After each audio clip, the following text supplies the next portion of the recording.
Most villains want to conquer the world, but the best ones, they want to conquer you. In How to Train Your Dragon, the villains aren't just obstacles. Each one represents a different way the human mind can break. Drago Bludvist wanted to prove that Hiccup's mercy was a death sentence. Grimmel took Hiccup's greatest gift and turned it into a weapon for extinction. And Viggo Grimborn, he's the scariest of all, because he's a distorted version of Hiccup himself. Today we're breaking down the dark psychology of the three villains who didn't just fight Hiccup, they tried to break his identity. When we talk about great villains, we usually focus on who's the loudest or the scariest. But DreamWorks realized something deeper. A hero is only as legendary as the threat they face, and the most dangerous threat isn't a sword, it's an idea. Every major antagonist in this series is a different version of how Hiccup could have gone wrong. They aren't just bad guys, they are specific attacks on Hiccup's worldview. Trauma that shapes identity. Take Drago Bludvist. Drago looks like a guy who hasn't had a single good day since Odin still had both eyes. He's ugly, massive, and scarred, and he's missing an arm. But his real power isn't his strength, it's ideology. Drago is what happens when trauma stops being pain and becomes doctrine. See, angry people eventually calm down, but Drago? Drago built an entire philosophy around never cooling off. He looked at the chaos of his past, the burning villages, the lost family, the physical and psychological trauma, and decided that the only honest language in the universe is fear.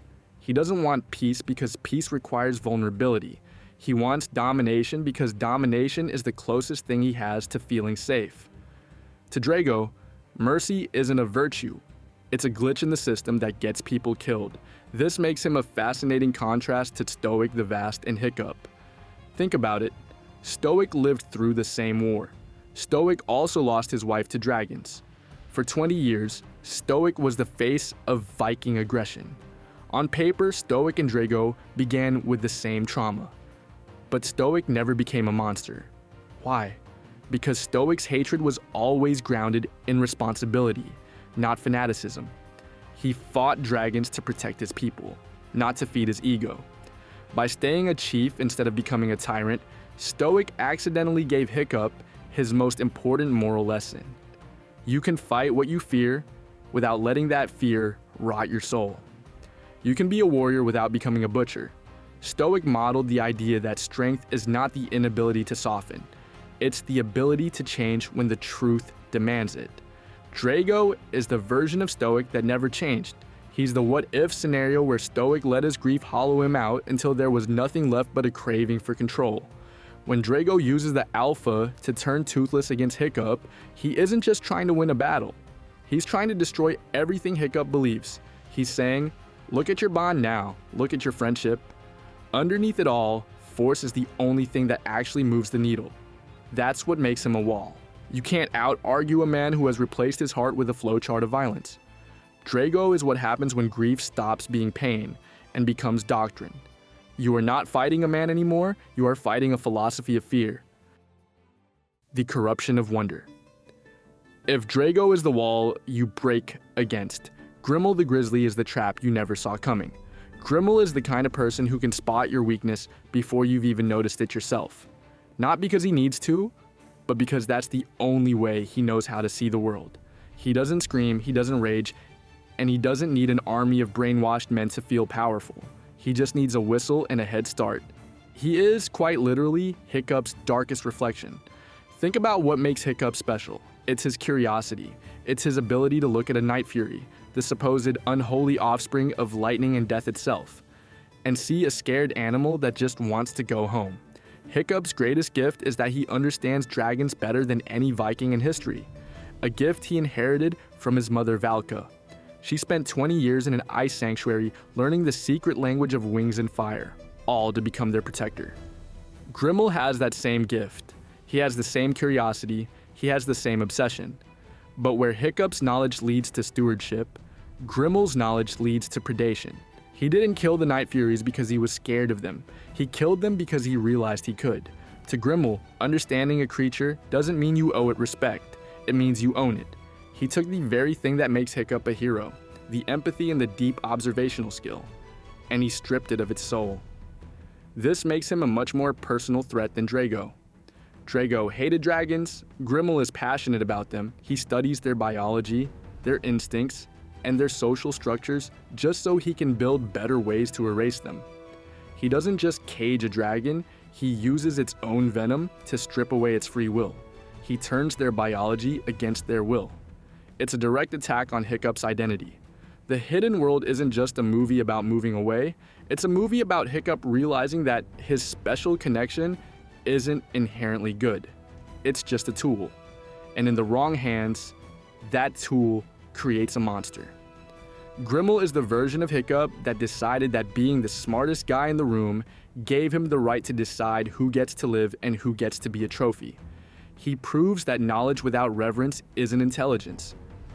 It's just a more efficient form of cruelty. Grimmel represents the nightmare version of intelligence, not ignorance killing beauty, but understanding it only to decide that beauty has no right to remain free. But while Grimmel wants to possess the world's wonders, our final villain just wanted to see if he could win the game. The chess master. Then there's Viggo. If Drago is a storm and Grimmel is a trap, Viggo is a correction. He's the only villain who walks onto the screen and makes you realize that being a hero isn't an unbeatable strategy. It's a totally predictable pattern. Viggo doesn't care about ancient grudges or trophy rooms. He's a businessman, a strategist, a man who looks at a war and sees a math problem that hasn't been solved yet.